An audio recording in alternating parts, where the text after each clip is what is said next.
This morning, our speaker is our own Reverend Michele.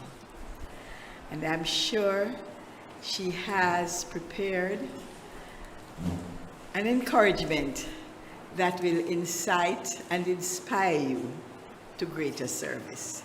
Reverend Michele.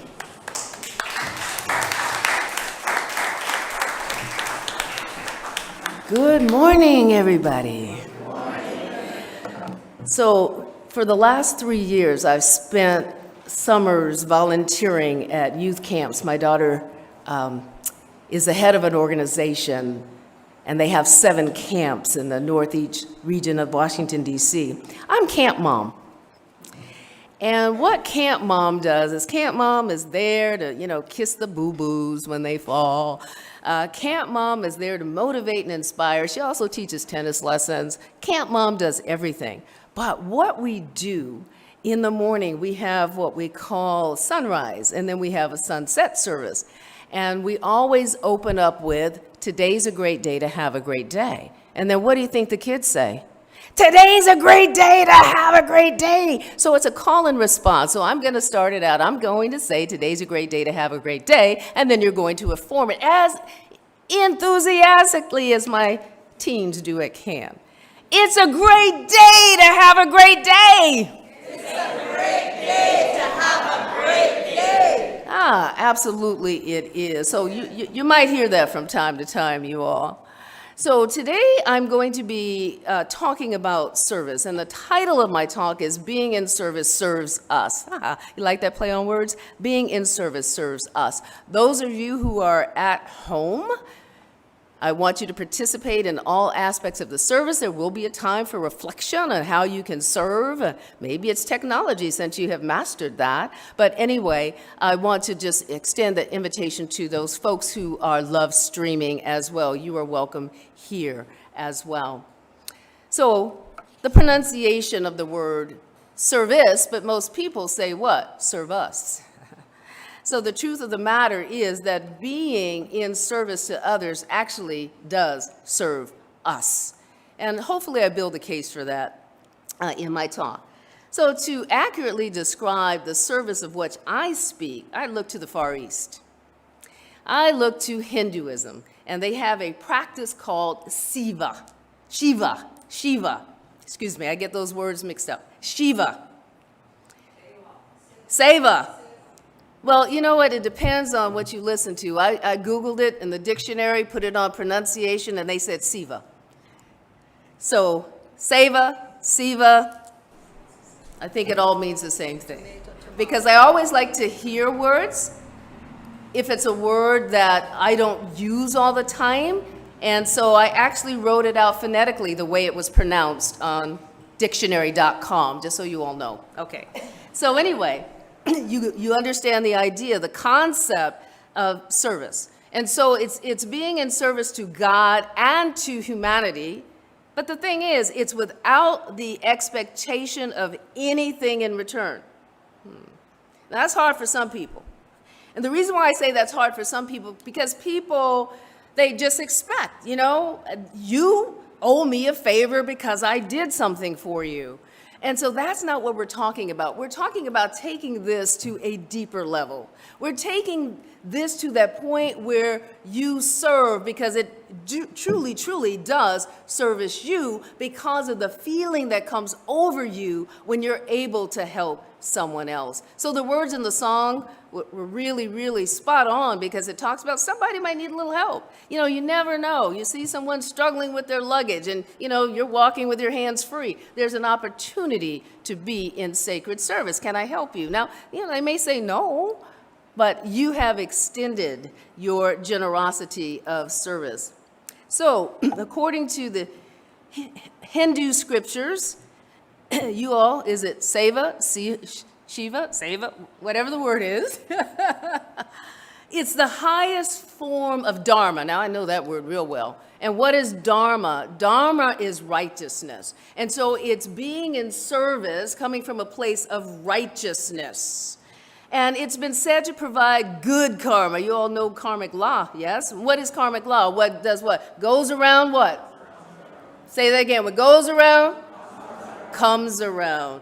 Yes. So what most folks seek from spiritual community is a sense of meaning. That's why you come here, yes? You want to deepen your understanding of these concepts, these teachings, these principles. So hopefully you live them in your lives. Also, people come to spiritual community for that sense of belonging, for being in community. I'll tell you, that was a motivation for applying for this job. I missed being in community. So it's one thing to be online, and I was online most Sundays, but that connection was not there. And you miss a lot telephonically. You miss a lot. You don't see a whole lot. You don't hear a lot in terms of people's needs. And so I was not able, unless they made very specific requests of me, to go to where there was an opportunity for me to serve. So I like being in spiritual community because I am observant, and I go to those places and spaces that I believe I can be of service. And being of service is actually me just expressing my divinity. And that is our purpose. Our purpose is to express God. So we come here to be reminded of spiritual truth, sometimes to reinforce our purpose, why we exist. Sometimes it's for that experience of belonging and hopefully a stronger connection to each other. So practically speaking, this is what sacred service or selfless service is and what it does. Some people call sacred service selfless service. So you'll see that as a synonym, referring to the practice of emptying oneself of their ego. And so this is in alignment with our principle of oneness. Let me get my bloated nothingness out of the way, meaning my ego, to be in service to someone else without any expectation of that person doing anything for me or owing me anything. So those who serve selflessly have a great lightness of being. And under deeper examination, they seem to have a practice of treating their work as sacred. I wrote an article once called Finding the Sacred in the Mundane. So those of you who are in service in your homes all the time, cooking, picking up after little ones, maybe cleaning, just shifting the mindset to, I get to do this. You hear the difference? Now, it's an obligation, I have to, but I get to do this, right? And so just with those small shifts in our words and then ultimately in our thinking, we have a different feeling nature around what it is that we are doing. So the outer appearance of helping someone else pales into insignificance when the merit of sacredness dances its way into our hearts, dissolving boundaries and small egos. So while we were at Master Class, and I'm looking forward to seeing all of you there next year, we're starting the planning already, we engaged in a practice referred to as self-inquiry. And I've spoken of that here before because it's something that is near and dear to my heart. We studied it in ministerial school. And so we use that self-inquiry throughout the weekend to go a little bit deeper. What's the thinking behind my thought? Where did that come from? Why am I thinking that? And it really affords you the opportunity to be fully present in the moment and to get a sense of what's driving and motivating your thoughts and your behaviors. So what self-inquiry also does is it helps us to know when we're talking about being in service to others, if we're serving our egos, under the guise of doing it for other people. And so there's a question that you can ask to make certain that you're doing what you're doing for the right reasons, for righteous reasons. So ask yourself, is my service deepening my own understanding of what my true nature is? Is my service deepening my own understanding of what my true nature is? If so, that's virtuous work. And that's the service that is being performed, and we can term that sacred or selfless service. So in a little bit, and I promise not to sing along with it, it's going to be hard, but you all are going to listen to a song called I Give Myself Away. And I actually learned of this song because I went to an initiation of new priests. I don't know if you all know Elanya Van Zandt. Okay. Well, she also hails in Silver Spring, Maryland. I'm from Maryland as well. And so she invited ministers in the area to be witness to the folks or the initiates who were coming out of her program to be lights into the world. And they practice, Yoruba practices. And so this particular song was playing in the background. And it expresses that when we empty ourselves of ego in anything we do out of pure motive in service to God and to humanity, it is the highest form of worship. You glorify God, not by your words, but by your deeds. So the way that God's desires manifest in the world is through us.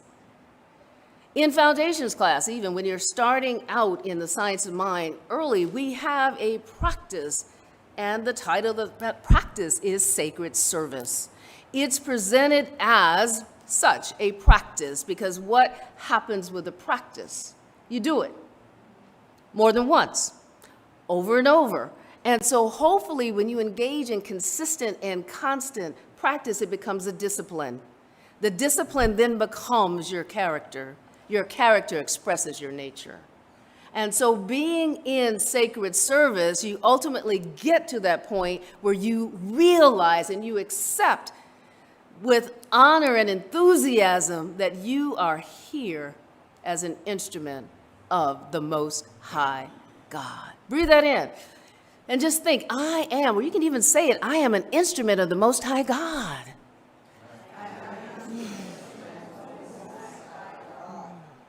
So remember that. That's why we were created. That's why we exist.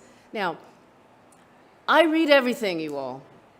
We study world religions in ministerial school, and so I go to different texts to get information that I think reinforces our message, but gives it to you in a different way. So I consulted the Watchtower. Anybody ever heard of the Watchtower? Yeah. All right. And what have you observed by the folks who read and pass out the Watchtower? They're growing. They're the largest growing religious movement, you all, globally current day. Current day. So just think about that. But they're always in service. And you see people out there, I mean, even if it's 100 degrees, they're still out there. I don't know about here, but in the States, they're out there. Oh, they're out here too. Haven't encountered any as yet. But you know, I would invite, there was this one lady who would come to our development, and just like you all have here, gated community, the community's gated and she, couldn't get in. But if I saw her, I'd pop the gate and she'd come and we'd talk. And the thing is I always like to say the Buddha is everywhere. What does that mean? Enlightenment is everywhere. And I don't care if you practice something different from me. There's probably something that we have in common. It's called the golden thread that goes through all world religions, and hence you have what we call the science of mind. So I listen. So anyway, in the Watchtower that this beautiful lady left me, there was an article on sacred service. It says sacred service is not something that occupies only a portion of our lives. It is not limited to just one activity or a certain number of activity. It takes in every aspect of our daily living. So think about that, every aspect of our daily living. So regularly helping others directly or indirectly, because sometimes we volunteer with organizations, institutions that do good work, so that's more indirect. Sometimes it's very direct because you're helping someone one-on-one. If you do that on a regular basis, you'll start to resonate. You'll start to resonate with the allness and the oneness that God is, because you are then an individualized expression thereof. Know that then you are doing truly your divine work. Ernest Holmes, the author of the Science of Mind textbook, says that service is the keynote to success, and it implies constructive work and loyalty to God. Constructive work uplifts others, it aids others, or it improves their situations or their circumstances. At a very challenging time in my life, I served others. And the others that I served, they had lost loved ones. And how did I serve them? I wasn't being served. There was a void in my spiritual community. They didn't know anything about bereavement support. So if you see it, if you have the vision, you have to own it, then you have to do it. That's my motto. See it, own it, do it. I had the vision. So I started 2 bereavement support churches. Unity, Center of Light Miami, Religious Science, and we've changed the name to Inner Light CSL in Hollywood, Florida. And so I learned from Unity, because they have great bereavement support programs and services, and we're going to bringing some of those here as well, you all. The personal benefits were tremendous, not just for them, but to me. So at least for the time that I'm engaged with other people, helping other people, I forget about my issues, my problems. And so it just freed me up. It just opened me up from my grief, from my mourning, because I was about uplifting other people, helping other people navigate this thing that we call grief. So helping others lifted my spirits. I had no place to be self-absorbed and concerned and miserable because I was too busy helping other people. I, the server, became the beneficiary. You see, being in service does serve us. In my research for this talk, I found 31 scriptures in the Bible which address being in service to others. You're going to hear all 31 right now. No, just kidding. We'd be here for a week if I gave you all 31. How about 3? All right, so 3 scriptures. So the first one is Matthew 5:16, and it says, "Let your light shine before others, that they may see your good deeds and glorify your Father in heaven." So in our vernacular, we are expressing God by using our gifts and talents when we engage in acts of selfless service or random acts of kindness. You've heard that expression as well.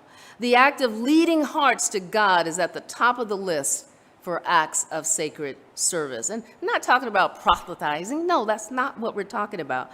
We're talking about you shine so bright, people want to know, how'd you get that, Carol? Ooh, all that positivity, where'd you get that? And then, of course, what do you get to say? That's not rhetorical. What do you get to say? Temple of Light. Temple of Light, right? And so one act of selfless service might be to invite someone here, someone who doesn't already come here, so that we can grow and rebuild and revitalize our ministry. And as I said, what an honor it is to inspire someone else to love God and themselves simply because you were the example. I'll tell you, when I started going to, at that time it was called the First Church of Religious Science in Oakland, it was 1985. And I'm a student. Perpetual student. So I jumped right in, took all the classes. Next thing I know, I'm going into practitioner training. And at the time, my husband says, "I'm going to join you at church." He would work out on Sundays. "I'm going to join you." And I said, "Why?" I'm glad, but why? I said, there's a change. And he said, "Because I want what you have." I said, what do you mean? So at that time, I told you, we were trying to, build a house. Not trying, we were building a house in Miami, and then we had Andrew, and we had all kind of stuff going on, and I was still calm and positive and affirmative. And he said, "How do you do that?" And I said, "First Church of Religious Science, Oakland." And so he ended up becoming president of the Leadership Council or the board, because he got that engaged and he got that involved, because these teachings absolutely changed his life. He was worried, are we going to have that the first third when the builders want it, he's so worried. I said, it's going to be there. It'll be there. And so he says, I really want some of that. So that's what I'm talking about, you all. When you are the shining light, people will gravitate towards you. And wait a minute, don't be stingy. Don't hoard it. Share it. Temple of Light, Center for Spiritual Living. Invite them. I use every opportunity to recruit. I was picked up this morning. I was recruiting a security guard. I mean, there's just an opportunity always to help people to see a different way, a better way, so that they can live life full out. So don't let those opportunities pass you. Philippians 2, verses 3 and 4. Do nothing out of selfish ambition or vain conceit. Rather, in humility, value others above yourselves, not looking to your own interests, but each of you to the interests of others. So in the class that I'm teaching currently, I often speak about possibility thinking. And this type of thinking involves asking positive questions. They're referred to as afformations. You all know affirmations? This is afformation, so look it up. AFFORMATIONS. And so you ask these what-if questions. What if everyone looked out for everyone else's needs and interests before their own? Maybe no one would be in need. That's a possibility, right?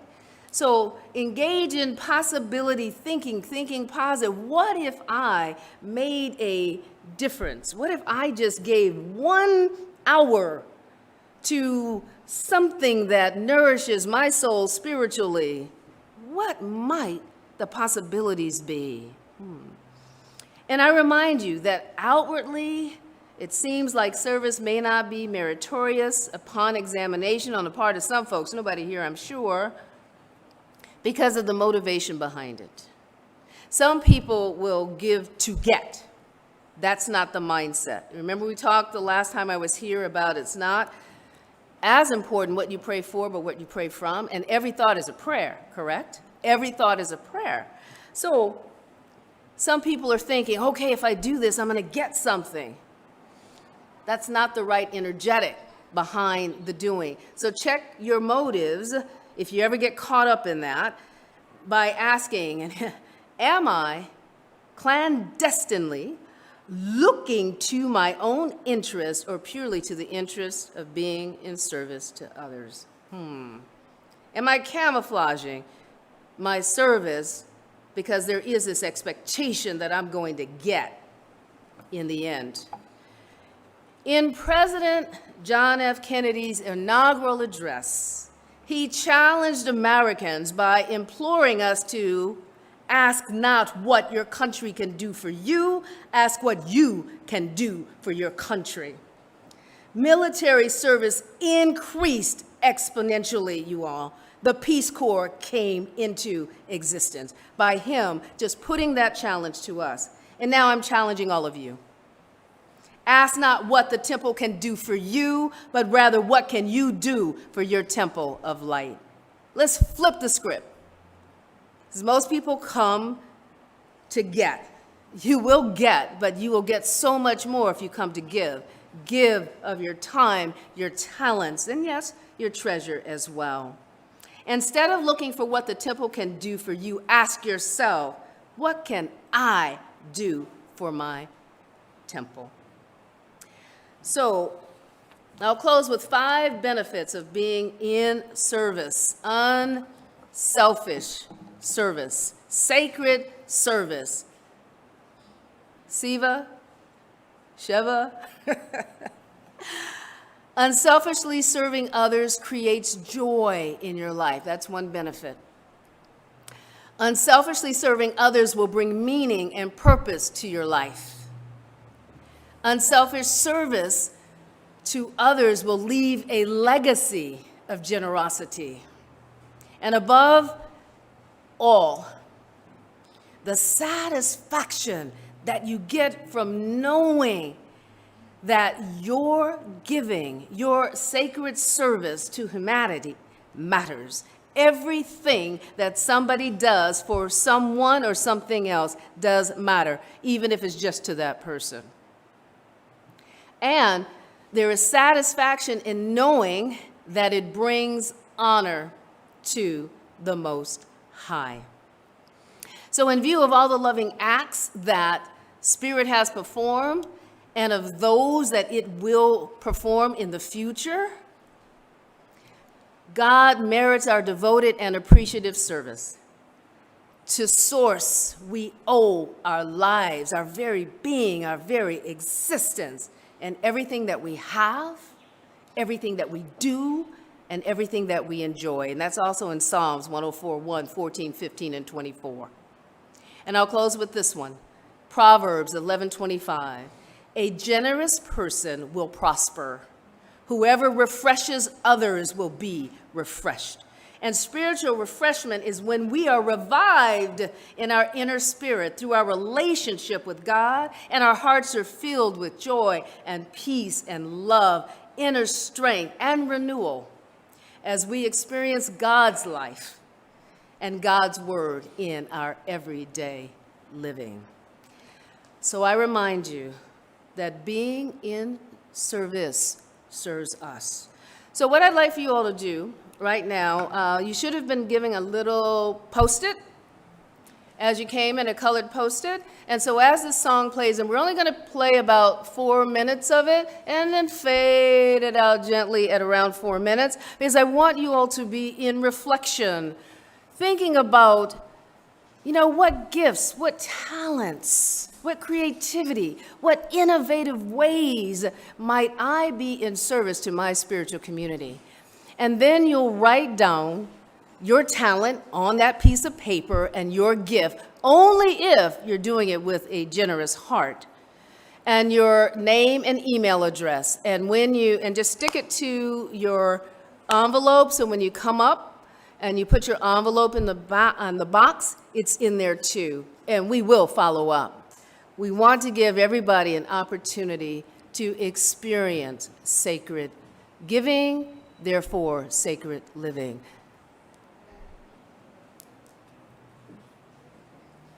I give myself away.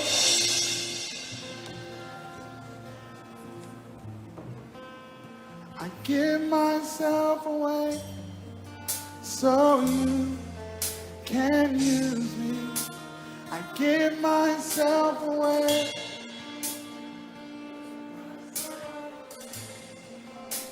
I give myself away so you can. Come on, let him know.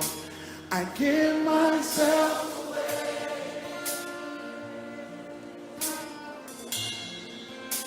I give myself away so you can use me. I give myself away. What would happen if a generation embraced this? Come on, tell them, here I am. Here I am. Here I stand.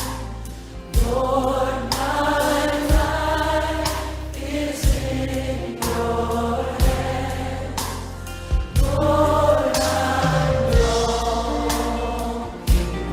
to see your desires revealed in me. I give myself away. My life does not belong to me. Give myself away. Be used by you. So you can use me. I give myself away.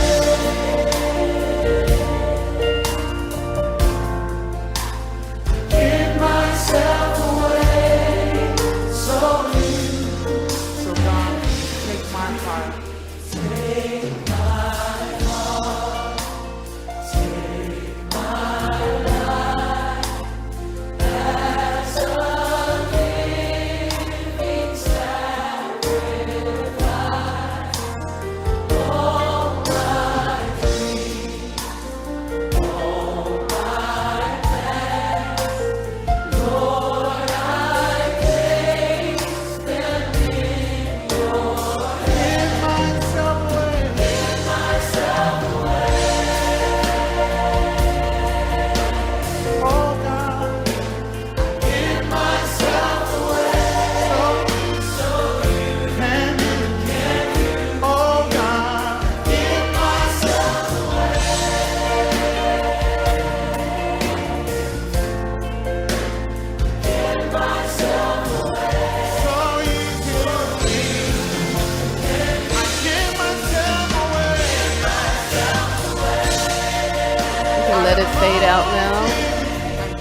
give myself away, Lord, so you can use me. So, let's just, for a moment, just go within. I'm feeling called to pray. Father, Mother, Life, you are my life. And I am so grateful that I get to live at this time, such a time as this, knowing that I exist to fulfill a divine purpose. And I do so as a living sacrifice to honor your presence and your glory. I'm so, so thankful for this opportunity to do what is mine to do, to express my divinity. And as a consequence, I live a life of sacred service, and I am twice blessed. And so it is. Amen. Whew. So thank you all so much for participating in that. And as I said, just make sure that it gets into a bowl or a box or something so that we can follow up with you and create an opportunity for you all to live a life of sacred service. We have birthdays.